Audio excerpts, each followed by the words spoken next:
достар, қалдарыңыз қалай? Сіздерді көргеніме өте қуаныштымын. Құдай қаласа біргеміз, өте настроение күшті, көңіл күй тамаша. Себебі 1,5 жыл, почти 2 жыл мен сетевой бизнесте активно жұмыс жасаған жоқпын.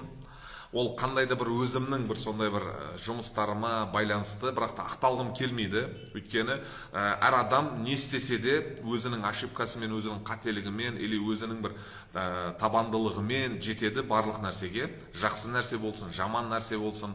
Сондықтан Құдай қаласа мен не үшін қуаныштымын? Себебі мен осы 2021 жыл март айының осы жартысынан бері қарай уже Құдай қаласа тағы да активный бизнеске қосылып жатырмын.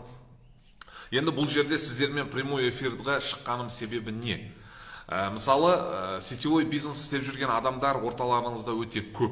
Дұрыс қой. Мен сияқты істеп жатқан адамдар, менен де активно істеп жатқан адамдар, тамаша результаттарға шығып жатқан адамдар өте көп.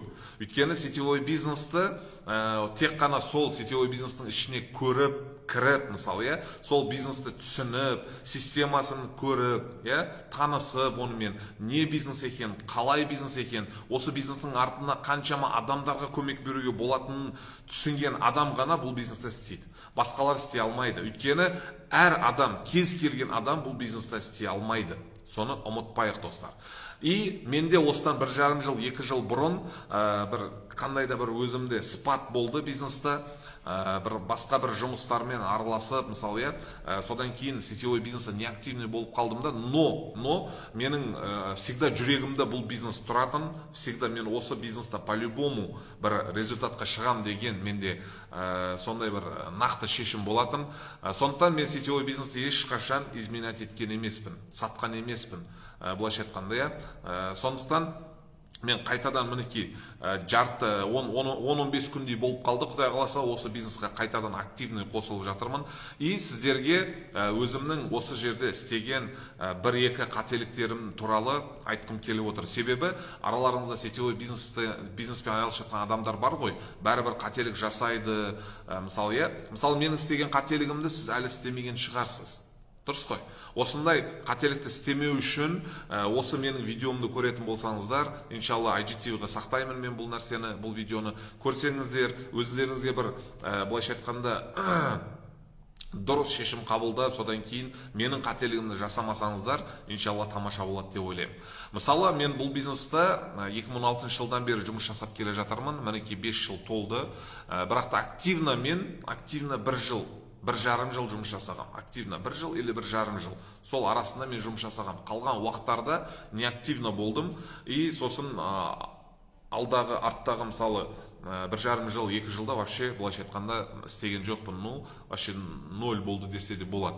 Бірақ та адамның өзінің шешім қабылдауына байланысты, өзінің әрекетіне байланысты, өзінің өмірге деген көз қарасына, өзінің алдына қойған мақсаттарына байланысты болғандықтан, сондықтан мен қайттан шешім қабылдап, иншалла осы бизнесімді қайттан 0-ден бастауға әрекет жасадым. Бірақ та білесіздер, біздің компания Forever Living Products компаниясында сіз ешқашанда өзіңіздің скидкаңызды, яғни өзіңіздің статусыңызды жоғалтпайсыз. Мысалы, мен 1,5-2 жыл алдын менеджер дәрежесінде осы бизнесті тоқтатқан болсам, қазір мінекей 10-15 күн алдын бастадым, тағы да осы менеджер дәрежесінен. Өйткені бізде подтверждение жоқ. Сіз ай сайын сол өзіңіздің статусыңызды, дәрежеңізді подтверждать етіп, товарооборот жасап отыруыңызға міндетті емессіз. Сондықтан істесеңіз де, істемесеңіз де сіздің дәрежеңіз орнында қала береді.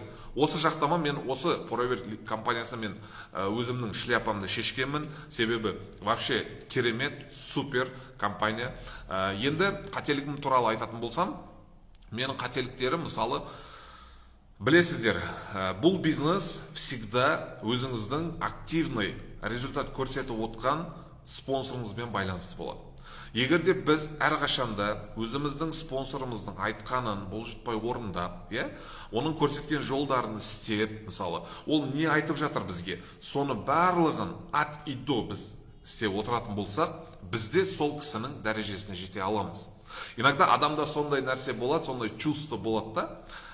Мысалы, мен өзімде кішкене самостоятельно жұмыс жасап көрейін, мысалы, менің өзімде күшіме, өзімде сеніп көрейін деген сияқты бір ойлар келеді адамға. Сол кезде сіз сол ойға бойсынып қалатын болсаңыз, сол ойдың артынан өзіңізше болып, өзіңіздің білгеніңізбен жұмыс жасап кететін болсаңыз, сізде уже қателіктер басталады. Өйткені сіздің ұстазыңыздың жолын басып өткен жолды әлі басып көрген жоқсыз. Сіз пока что білмейсіз, алдыңызда не болады. Дұрыс қой. Сондықтан олар уже біледі. Оларда мысалы қазір мен сияқты қателік жасаған сияқты уақытында қателік жасап көрген. Олар түсініп отыр не жасау керектігін бәрін. И сізге мысалы маған сол кездерде сондай жағдайларды айтқан кезде мен иә деп айтатынмын, бірақ та кішкене өз білгенімді істеп кететінмін. Себебі менде енді бұл нәрсені қалай айтсам болады, бір жаман қасиет бар.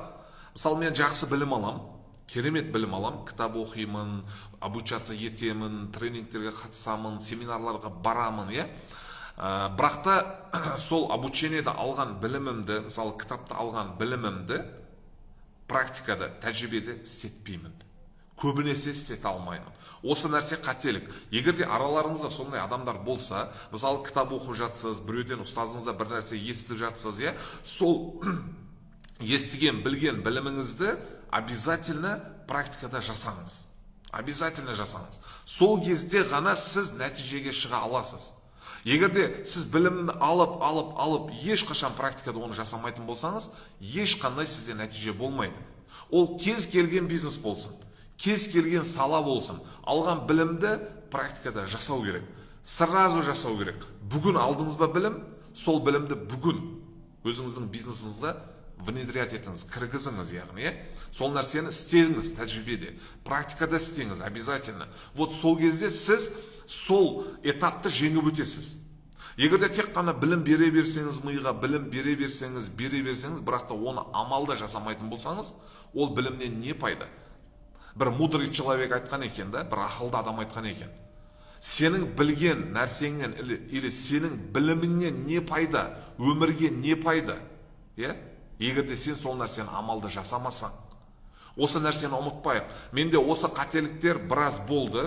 Осы қателіктердің артынан мысалы мен көбінесе білімге қарай кіріп кеттім да, практикада түк те жасамай қойдым. Содан кейін менде әбден қателік пайда болып, мына қателіктен екінші қателікке өтіп, содан кейін ақырындап менде бизнес тоқтай бастады. Сосын арада бір жарым жыл басқа жұмыстармен айналысып, осы қателіктердің үстінде тағы да мен жұмыс жасадым. Өзімнің қателіктерімді түсіндім, білдім, чтобы менің істегендерім қате, мен сол қателікті келесі жолы міндетті түрде жасамауға тырысуым керек деп мен шешім қабылдадым. Мінекей қазір таңда 10-15 күн болды, осы бизнесті тағы да құрып жатырмын. Осы прямой эфир сіздер үшін, достар, осы сетевой бизнесті талай қателіктерге бой алдырып, мысалы, былайша айтқанда, арада қаншама уақытын жоғалтып жүрген партнерлар или сетевиктер болатын болса, осындай қателіктерге жол бермеңіздер. Өйткені бұл бизнес тек қана сіздің қолыңыздан келеді. Сіз жасай аласыз. Сіз егер әрекеттесеңіз, сіз егер еңбектенсеңіз, обязательно барлығы болады. Осы нәрсені ұмытпайық, достар. Всегда осы нәрсеге мән беру керек. Өйткені былайша айтқанда қазіргі таңда қаншама, мысалы, біз сияқты сетевой бизнесте жұмыс жасап жатқан адамдар бар. Қаншама. И солардың қазіргі таңда өздері біліп или білмей істеп жатқан қателіктері ертең өздерінің бизнестарының тоқтауына себепші болып қалуы мүмкін. Сондықтан мен жасаған қателіктерді жасамаңыздар. Себебі осы қателіктерім менің миымда постоянно тұрады. Бұл нәрсені мен келесі жолдары, постоянно осы бизнес жолымда өзімнің партнерларыма, жаңадан бизнес бастап жатқан адамдарға, мысалы, мен әрқашанда осы нәрсені айтып жүретін боламын. Себебі менің ұстаздарымда, мысалы, өздерінің қателіктерін маған айтатын. Мысалы, Шәке, бізде осындай қателіктер болған, сен осыларды жасама, біз саған осы қателіктерден бір өзіміз дұрыс жолды таңдағандықтан осы жолды саған айтып жатырмыз, сен амалы барынша біздің айтқанды істе деп айтқан кезде, мысалы, мен тыңдаған уақыттарым өте көп болған, иногда тыңдамай қалған жерлерім болған. Именно сол тыңдамай қалған жерлерімден менен қателік кетіп жатыр. Сондықтан, достар, сіздерге бұл құлақтарыңыз алтын сырға, бұл нәрсені бір ақылды болып, өзінше болып бір үйретіп жатыр деп ойламаңыздар, дұрыс түсініңіздер. Мен барынша өзімде болған қателікті сіздер жасамауларыңыз үшін әрекет жасап жатырмын. Әрқашанда білім алдыңыздар ма? Әрине сол нәрсені амалда жасаңыздар. практикада жасап үйреніңіздер. Өйткені білім күйінше қалып кетпеу керек. Ол практикада жасалыну керек. Одан бір қандай да бір результат шығу керек, чтобы действительно сіздің алған біліміңіз халыққа пайдасын тигізетін, или болмаса өзіңіздің бір болашақта карьераңыздың дамуына, мысалы, үлкен команда құруыңызға көмек беретіндей білім болу керек ол нәрсе. Білім, мысалы, мықты білім ала аласыз, ол нәрсе егер практикада амалда жасалынбайтын болса, ол білімнен түк те пайда жоқ. Осы нәрсені ұмытпаңыздар, достар. Сіздерге осы нәрсені бүгін айтқым келген. Егер де араларыңызда осындай бір қателіктер жасап жүрген адамдар болса, осы қателіктерді қалай жеңу керектігі туралы, мысалы, өйткені бұл жерде адамда бұл қателікті жеңу үшін де дисциплина керек. Дисциплинированный человек болу керек. Кешірім өтінемін, кішкене тілім келмей қалды. Сондай бір тәртіпке бағынатын адам болу керек бұл қателіктерді жеңу үшін де. Өйткені сіз жасап жатқан қателікті сіз жасадыңыз да. Басқа ешкім жасаған жоқ, сіз жасадыңыз ол.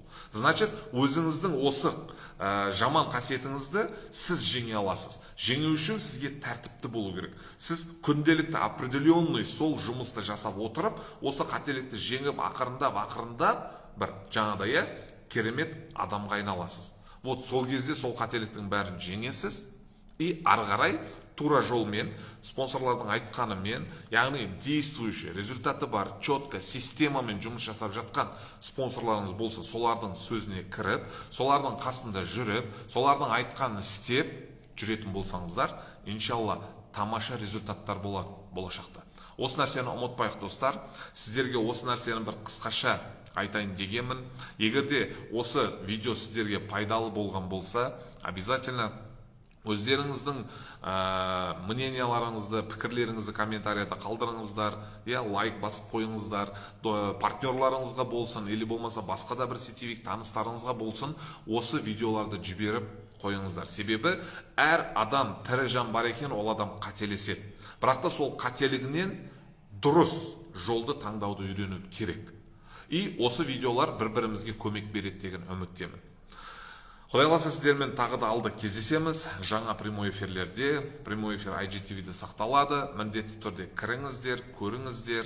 Әрине өздеріңізге пайдалы жолды таңдаңыздар. Сау болыңыздар.